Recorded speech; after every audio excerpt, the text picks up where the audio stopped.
বন্ধুরা আজকে আবার একটি নতুন পাস্তা রেসিপি নিয়ে চলে এসেছি। তাহলে দেখুন আমি এই রেসিপিটা কিভাবে বানাই আর বানাতে যে যে উপকরণ লাগবে সেগুলো আপনাদেরকে আমি আজ দেখিয়ে দিচ্ছি।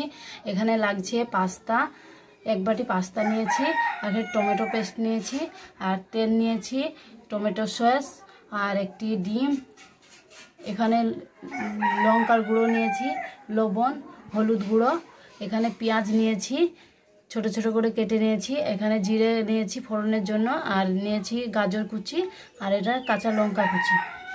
তাহলে চলুন রেসিপিটা শুরু করা। একটি হাঁড়ি বসিয়ে দিয়েছি, এবার হাঁড়িতে আমি দিয়ে দিচ্ছি জল। এবার জলটা গরম হলেই পাস্তাগুলো দিয়ে দেবো। দেখুন বন্ধুরা পানি গরম হয়ে গেছে, এবার এর মধ্যে দিয়ে দেবো পাস্তা।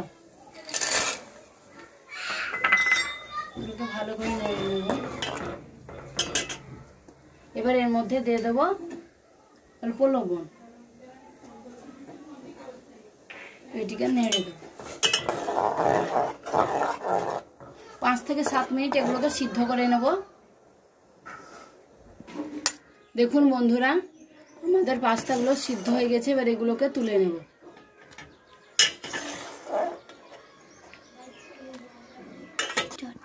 গ্যাসে একটা কড়াই বসিয়ে দিয়েছি, এবার কড়াইয়ের মধ্যে দিয়ে দেবো অল্প তেল। তেলটা গরম হলেই ডিম দিয়ে দেবো। তেল গরম হয়ে গেছে, এবার এর মধ্যে দিয়ে দেবো ডিম।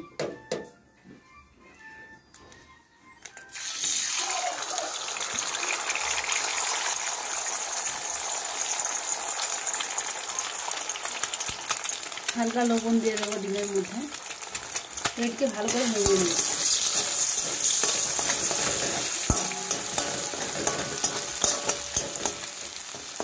দেখুন আমাদের ডিম ভাঙা হয়ে গেছে, এবার এগুলোকেও তুলে নেব।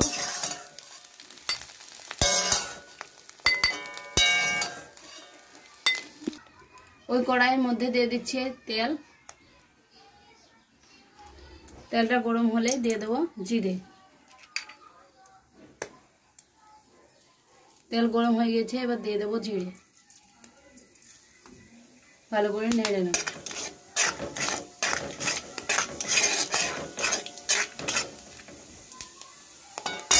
এবার এর মধ্যে দিয়ে দেবো পেঁয়াজ কুচি।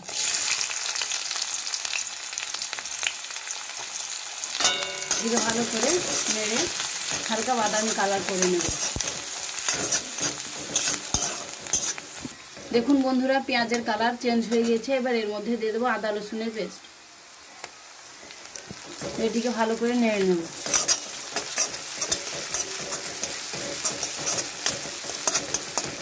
এবার এর মধ্যে দিয়ে দেবো কাঁচা লঙ্কা কুচি।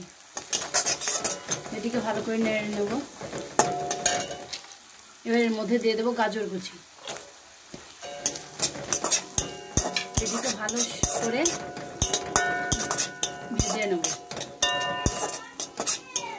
এবার এর মধ্যে দিয়ে দেবো অল্প পরিমাণে লবণ।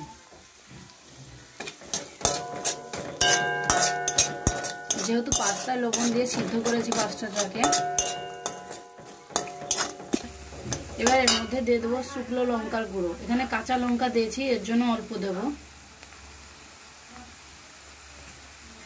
দিয়ে দেবো অল্প পরিমাণে হলুদ গুঁড়ো।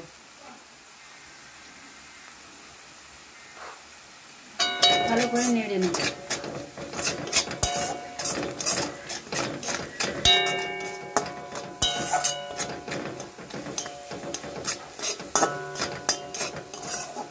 এবার এর মধ্যে দিয়ে দেবো টমেটো পেস্ট।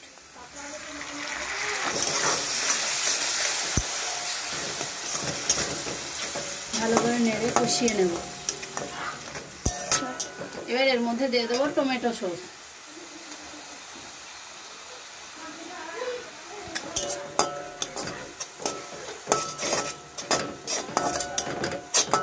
এটিকেও ভালো করে নেড়ে নেব। এবার এর মধ্যে দিয়ে দেবো কুচিয়ে রাখা ডিমগুলো। এবার এটিকেও ভালো করে মশলার সঙ্গে মিশিয়ে নেব। এবার এর মধ্যে দিয়ে দেবো পাস্তা। ভালো করে নেড়ে নেব।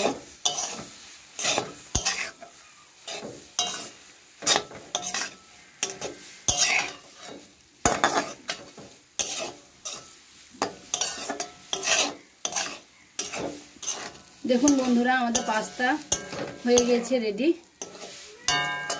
এটিকে নামিয়ে নেব।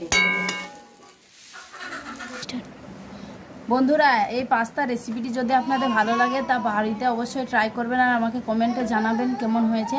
আর ভিডিওটিকে লাইক করবেন আর অবশ্যই আমার চ্যানেলটিকে সাবস্ক্রাইব করবেন পরবর্তী ভিডিও দেখার জন্য। আজকের মতো এখানেই শেষ করছি। ধন্যবাদ।